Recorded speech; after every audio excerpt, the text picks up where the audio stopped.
Buenas tardes, noches o lo que sea, porque nunca sabemos cuándo nos estarán recibiendo en sus campamentos de huelga, en sus casas, en las barricadas. En las barricadas. Sí. En las barricadas que hay en el Zócalo.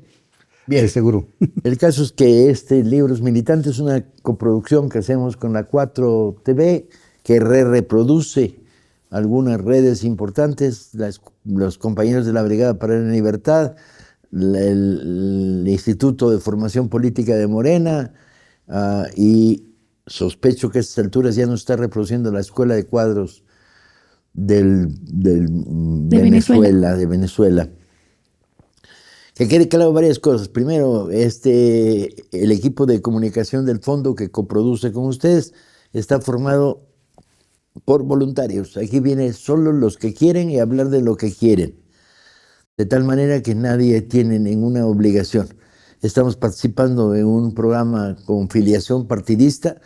Se nos pregunta, bueno, ¿y si otros partidos políticos en México quisieran hacer un programa así? Pues tenemos muchas dudas de que la clerigalla panista quisiera hacer un programa, pero si quieren, vamos. Luego que no lloren. Pero tampoco se sientan obligados, ¿no? No quieren, no pasa nada. No. Sí. Desde luego ya... Siéntanse libres. Sí, sería una mierda que fuéramos a hacer un programa con el PRI, daría mucho pinche asco, pero bueno, a petición. Luego que no chillen. Si alguien dice que quiere, que nos diga, hagamos un programa de libros. La función es muy clara, nació así y así va a seguir. Es un programa para decirle a los militantes de la izquierda mexicana, si no leen, están perdidos en el desierto. La formación no es libresca, sino es emotiva, y el libro construye una cadena de emotividades entre ustedes y la realidad, y de ejemplos, y de obsesiones, y de ganas de tocar la flauta. Y aquí entonces nadie de los que aquí vienen trae obligación, ni trae el libro obligado, nadie se le dice, tienes que promover esto o lo otro, es voluntario y nos atenemos a la responsabilidad de nuestros propios actos. ¿Y qué libro traes, Andrés? Bueno, yo traigo Adiós al Rey, de Pierre Schoendorfer. Es una novela brillantísima que lo que narra es un soldado inglés que se pierde, que se queda en Borneo y que con los indígenas crea un reino.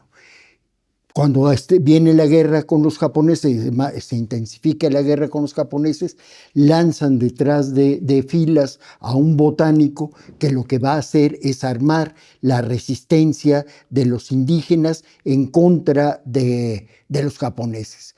Lleva a un operador de radio y cae preso. ¿Y cae preso de quién? Pues justamente del rey, de este inglés que lo lleva un hombre pelirrojo, y una de sus características es que tiene unos ojos grises que son absolutamente mortíferos, que no muestran nada, son fríos, ¿no? Lo que es apasionante de la novela es que yo creo que es una de las novelas sobre la guerra en el Pacífico más interesantes que he visto yo, porque está toda la estrategia militar, está lo que es combatir en la selva, están los indígenas que son cortadores de cabezas, que además eso hacen, combaten también con cerbatanas, con dardos envenenados, que son además tremendos porque no matan inmediatamente a los japoneses, los dejan sufriendo una agonía tremenda, y a los que encuentran los matan. Pero los japoneses son igual de crueles y arrasan con todo. Y finalmente este hombre que va a fomentarla y que está apegado totalmente al ejército inglés, se va pegando al rey.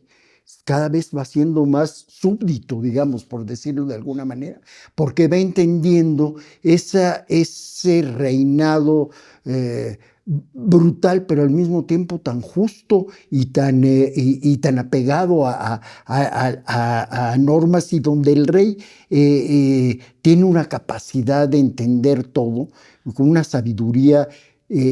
Salomónica, es salomónico el personaje. Pero fíjate, Paco, siempre está al borde de matar a alguien y nunca lo hace. O sea, todo el tiempo está entendiendo esos motivos ulteriores que mueven y sabe que es una suerte de Cristo, pero sabe que lo van a traicionar, que su mejor discípulo, que es Guay, lo va a traicionar. Pero en fin, eso es una novela de guerra en Borneo verdaderamente brillante. Te plantea la guerra sin edulcoración alguna, es absolutamente brutal en todos los detalles, y al final es una metáfora brillantísima, histórica, y esto es una novela finalmente histórica, porque sí narra lo que sucedió en la guerra de Borneo y contra los japoneses, cómo los van matando, cómo la sal es un elemento de guerra. Sin sal no hay posibilidad de subsistencia de los pueblos. Entonces, por eso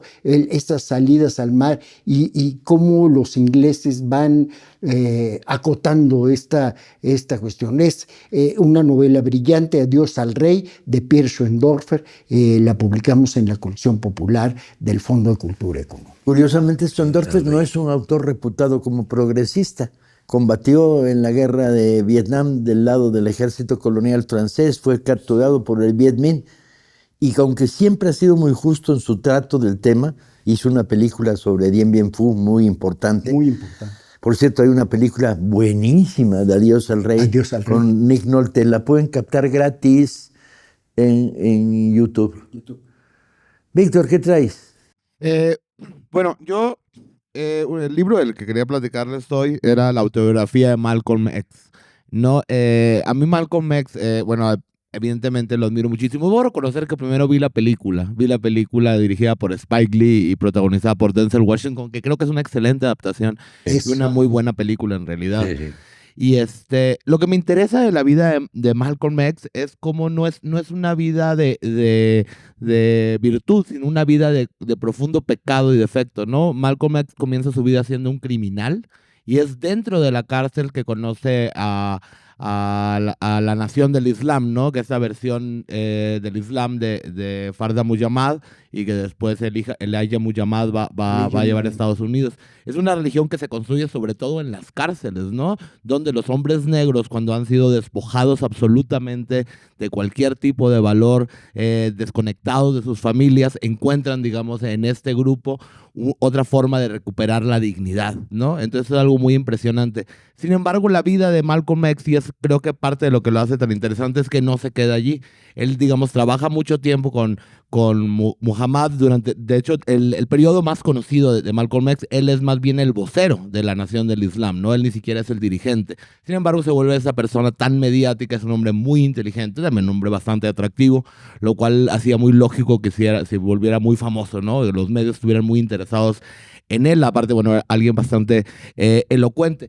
Sin embargo, lo interesante es cuando Malcolm X descubre que la nación del Islam es un ente extremadamente corrupto, que Muhammad en realidad tiene un montón de amantes, a pesar de que predica una vida bastante casta, y descubre que todo eso es mentira.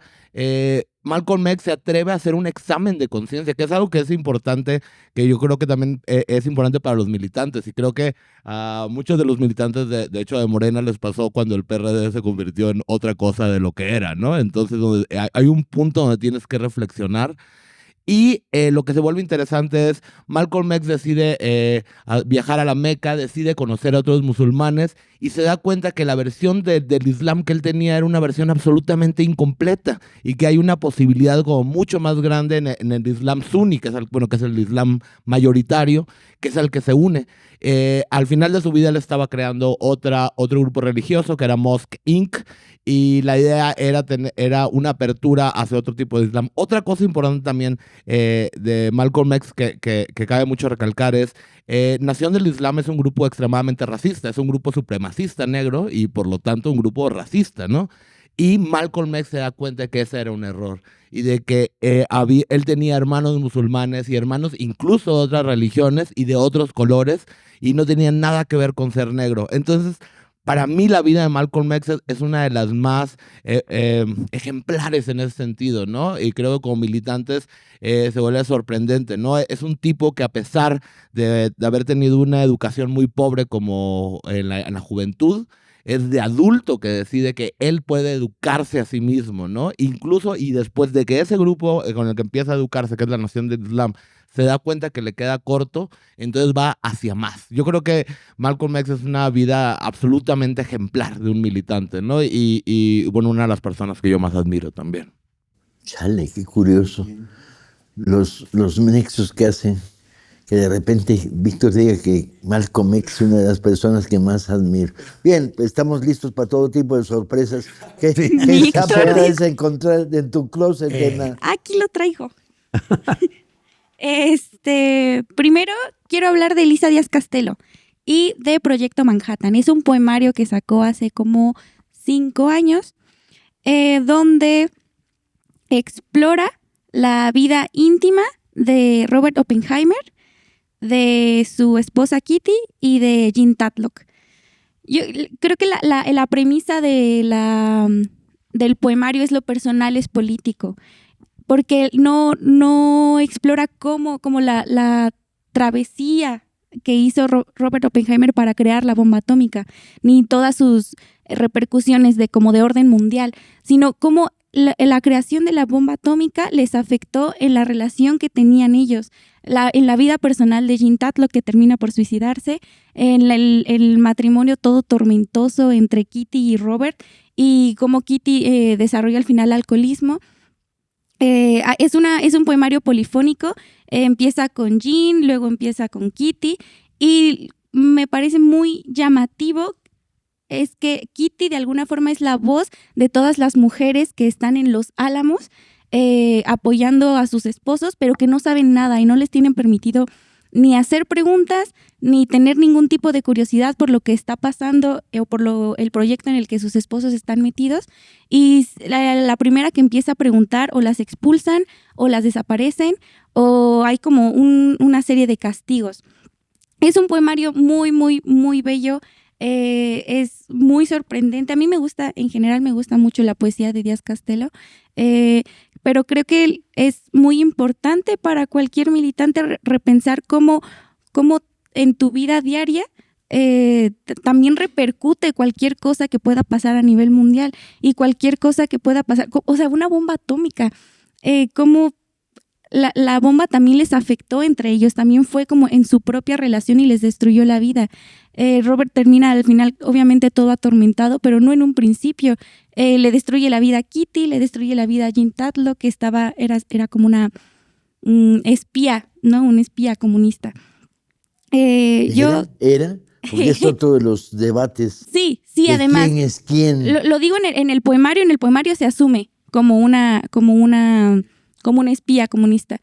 Pero que se está debatiendo todo el tiempo entre qué es lo que está haciendo, con quién se está relacionando, ¿no? De quién es amante o quién es su amante. Y si eso como realmente le importa para su propia moral, como si realmente está siendo congruente con su militancia. Es muy bello, además es muy, muy fuerte, y creo que solo lanza como preguntas muy, muy fuertes.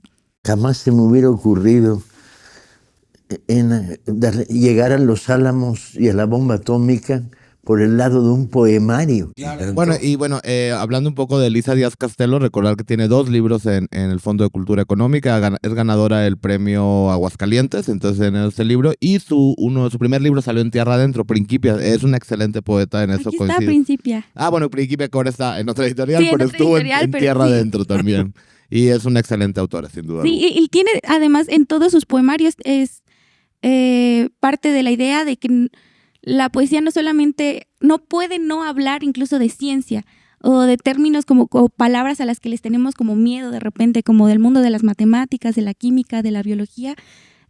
como agarra conceptos que a lo mejor nos parecen muy extraños o palabras que no usamos y nos dice, mira qué cotidiano es esto, como incluso esto nos interpela en cómo nos relacionamos. Y con mucha, mucha belleza. Sí, sí. Híjole, pues se me antoja meter Caballo de Espada ahí. Yo llegué a Los Álamos por Los Álamos de Martin Cruz Smith, el novelista que se hizo muy famoso en el mundo del bestseller por sus novelas que sucedían en los últimos años de la Unión Soviética. Parque Gorky, que también es muy famoso. Parque Gorky, súper famoso y muy bien escrita. Pero Los Álamos es un libro excepcional. Los Álamos tiene un enfoque sorprendente. Se llamó originalmente Stallion's Gate, la puerta de los corceles, por llamarla de alguna manera, y tiene un triple ángulo de vista, que es una novela policíaca, y entonces te mete en el mundo de las intrigas que hay ahí, porque quién está espiando a quién. Los científicos que están participando se sienten peligrosamente responsables de estar dándole a Estados Unidos un arma nuclear que luego va a quedar en manos de unos idiotas peligrosos. Hay agentes que vienen de la izquierda alemana, que dieron la vuelta, que estuvieron capturados. Y luego está el mundo de los indios. Entonces, la puerta de los dulceres empiezan a hablar en las comunidades indias que se va a ver un agujero en el cielo por el que van a pasar los caballos. Entonces, está la bomba atómica, la construcción, la novela policíaca, el mito y el debate político en torno a Los Álamos. Una novela excepcional de Martin Cruz Smith, inencontrable. O sea que si son militantes de izquierda, en chinga, los próximos 6 meses, cada vez que pasen por una librería de viejo, busquen Los Álamos, que fue como se llamó en la edición mexicana, ¿no? Sí. Aquí no la de los corceles. Allá ustedes ya siguen la recomendación. Yo le sigo a Paco Stalin todas las Gate, recomendaciones y ya tengo como 30 libros ahí que tengo que leer todavía. Está muy interesante eso. ¿Qué fue? Creo que en español también se llama La Puerta del Corcel. Lo que pasa es que debe haber 2 ediciones diferentes. Y Conozco como Los Álamos. Los Álamos, Martin Cruz Smith, que por cierto, el Cruz Smith es porque es hijo de una princesa Cheyenne sí, y de un jazzista. Tiene una biografía apasionante, Martin Cruz. Tiene otra novela sobre Chernobyl tremenda. Buenísima. Espléndida. Buenísima. Una novela policíaca que se sitúa con todavía caliente la radioactividad de Chernobyl. Pero es otro caminito para entrar en la complejidad de lo que fue el proceso de la bomba atómica, que ahora se volvió de moda por la película, ¿no? Sí, por Por Oppenheimer. Y Pero el nosotros poemario tenemos es un previo libro a la también. película. Un libro. El brillo de los 10,000 soles. Claro, que es una historia Más brillante, precisamente del más brillante proyecto que Manhattan. Mil Más soles. brillante que 10,000 soles. Es así. No lo he leído y lo publicamos nosotros. Sí, lo publicamos nosotros y es una historia muy completa, de las mejores probablemente del proyecto Manhattan. Que pues recordar que es este proyecto que involucra a miles y miles y miles y miles de personas, ¿no? También digamos lo de quién habrá sido el espía soviético, pues mira, con unos 20 eran espías soviéticos, ¿no? O sea, estamos Seguro. hablando de una empresa absolutamente gigantesca. Bien, pero ahí costó vidas, ¿no? Los Rosenberg se fueron a la silla. Sí. Y no está nada claro si eran o no eran. Es el caso de los Rosenberg, ¿no? De Julius y Ethel Rosenberg, que también no queda claro si eran espías o no eran espías. En cualquier caso, el asesinato fue absolutamente injusto, ¿no? O sea, eso sí, sin duda.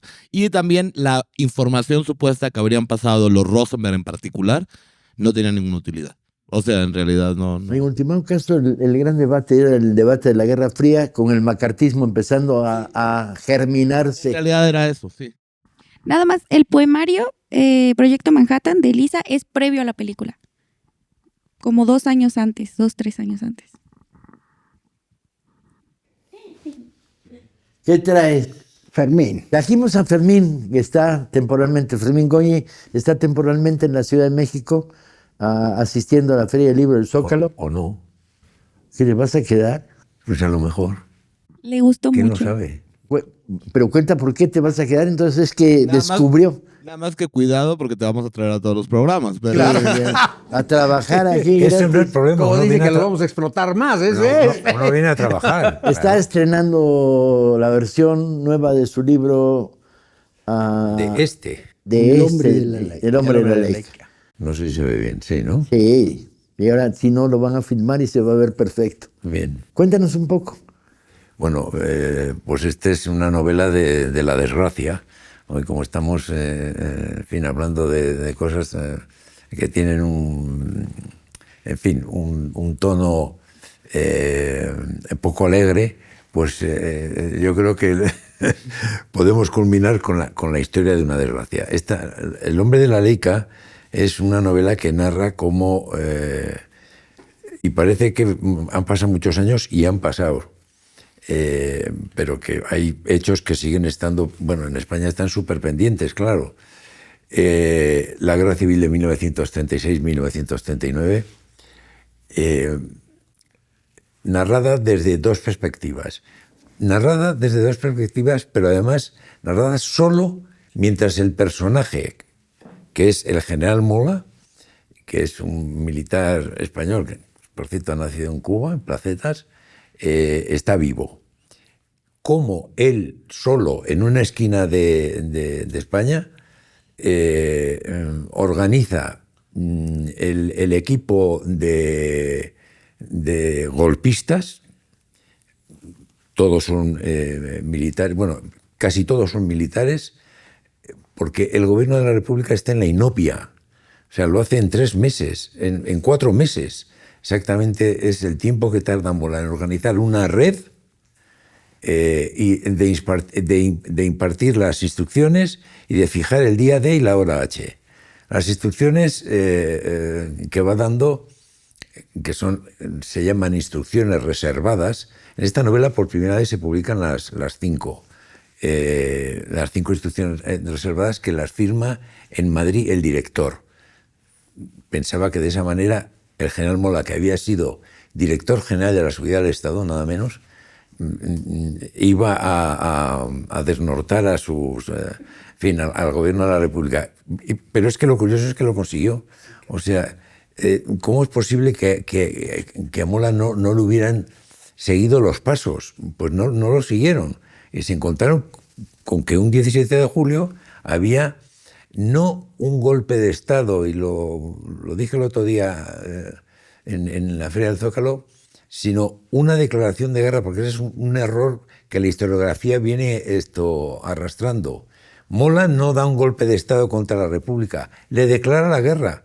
Le declara la guerra porque el bando, que es el que se va pegando por las capitales de las provincias que están bajo el control de los sediciosos, proclama el estado de guerra. Y en el derecho no es lo mismo un golpe de Estado que un estado de guerra, ¿no? Bien, la novela tiene la particularidad de que hay una parte que la narra el narrador omnisciente, que se llama, es decir, un servidor, y la otra es lo que Mola va narrando, que es lo que él quiere transmitir y en fin, y lo que él va viendo y los avances y, en fin, todo en un tono muy optimista, ¿no? Es lo más difícil de todo porque, claro, yo me tuve que meter en la piel de Mola. Y esto, creerme que no es cosa fácil, ¿no? Es decir, un golpista que, en fin, poco antes de morir, con los aviones que tenían, iba esparciendo, tirando desde el aire unos pasquines, eran unas hojas dobles, 2 a 4 pegados, o sea, doblados, perdón, o sea, o 1 a 3 doblado por la mitad, y ponía habla Mola, en los que decía, fundamentalmente estos pasquines fueron volando en los alrededores de Bilbao, que era la ciudad que se le resistía, Madrid-Bilbao. Bueno, rendiros, porque si no, las consecuencias serán terribles y aquí no saldrá nadie con vida. O sea, esto no lo digo yo, lo dice Mola, o sea, porque se llama Habla Mola, las 2 hojitas esas, ¿no? Bueno, pues Mola, porque claro, no voy a contar la novela. No se te ocurra, porque nos quedan 4 minutos. Que no es necesario. Mola muere en un accidente que no tiene explicación. Yo he recorrido la zona con un comandante de Iberia, por decirlo todo, amigo mío, y me dijo, mira, si aquí tiene que suceder dos cosas. Primero, que el motor tiene que tener un fallo, y ya lo he contado alguna vez, que causar un fallo en un motor de aviación, de una avioneta, era una avioneta, dos motores, pero en fin, era una de las mejores avionetas del momento, la que tenía el rey de Gran Bretaña, por ejemplo, era el mismo motor. Pero se tiene que producir dos hechos, y es que se bloqueen los mandos cuando el motor se pare. De manera que el avión va volando, se para porque no tiene fuerza en las hélices, pero el motor, el avión cae en picado. Y claro, mueren todos y descubren que ahí, ese es el avión de Mola, porque Mola, y de ahí viene el título, siempre llevaba desde hacía muchos años una cámara Leica colgada del hombro, porque a él encontraron la cámara Leica colgada del hombro, pero la cabeza estaba 50 metros más allá. Esta es una novela de desgracia, quiero decir, porque lo que sucedió es la mayor desgracia del siglo pasado que hubo en España, y además nadie lo vio en su momento, que era la primera batalla de la Segunda Guerra Mundial, que es, bueno, claro, decirlo ahora es sencillo, pero ¿cómo no vieron que los alemanes estaban probando toda la artillería y toda la aviación y los tanques? O los italianos. ¿Los italianos? ¿Cómo es posible que nadie viera eso? Bueno, pues yo durante muchos años estudié la figura de Mola y bueno, al final acabé conociendo a un hijo suyo que se llamaba igual que él, y decidí darle voz a Mola, pero luego, claro, contrarrestar, en cierta medida contrarrestar, entre comillas, qué es lo que va sucediendo. Y acabo diciendo, Franco no tuvo ningún papel en la sublevación, pero y este es un detalle para estudiar, no se acaba de estudiar nunca.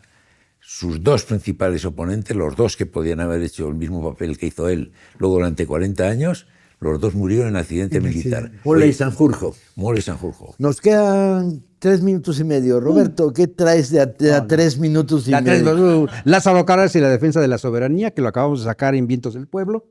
13 pesitos, pero este es un pasaje muy importante del México en la Segunda Guerra Mundial, cuando le declara la guerra a las potencias fascistas, y por otro lado las presiones de los Estados Unidos para poder tener parte del litoral mexicano para colocar radares, colocar tropas y demás.